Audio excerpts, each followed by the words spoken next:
শাবান মাসের আমল সম্পর্কে জানতে চাই। উত্তর হলো শাবান মাস শুরু হয়েছে। শাবান মাসের সবচেয়ে গুরুত্বপূর্ণ আমল হলো এ মাসে বেশি, বেশি নফল রোজা আমাদেরকে রাখতে হবে।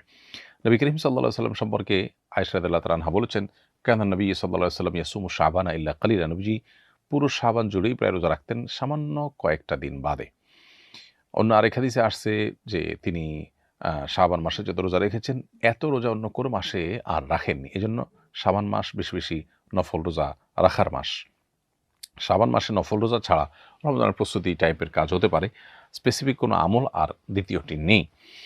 আর শাবান মাসের মধ্য রজনী লাইলাতুন নিসফ মিন শাবান সেটি হাদিসের আলোকে মর্যাদাপূর্ণ রাত হিসেবে সাব্যস্ত হয়। সেই হিসাবে আল্লাহ তাআলার কাছে মাগফিরাত চাওয়া, আল্লাহ তাআলার ক্ষমা লাভের চেষ্টা করা সেটা মৌলিকভাবে অবশ্যই প্রশংসনীয় হতে পারে।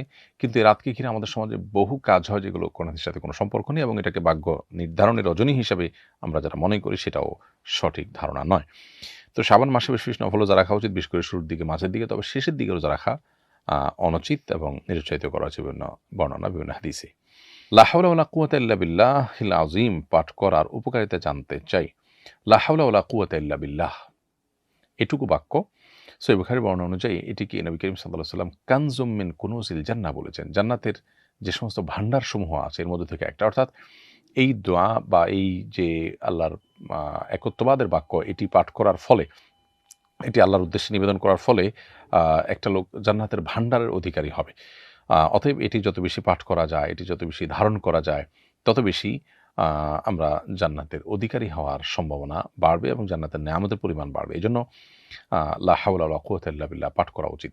বিশেষ করে লা হাওলা ওয়ালা কুওয়াতা ইল্লা বিল্লাহর অর্থ বুঝে এইটির প্রতি পরিপূর্ণ ইয়াকিন এবং বিশ্বাস ধারণ করা, লালন করা এটা আরও বেশি গুরুত্বপূর্ণ। লা হাওলা ওয়ালা কুওয়াতা ইল্লা বিল্লাহ মানে হলো যে কোনো ভালো কাজ করার কিংবা মন্দ কাজ থেকে বেঁচে থাকার কোনো শক্তি, কোনো সামর্থ্য কিছুই আল্লাহ তাআলার পক্ষ থেকে না পেলে আসলে সম্ভব নয়।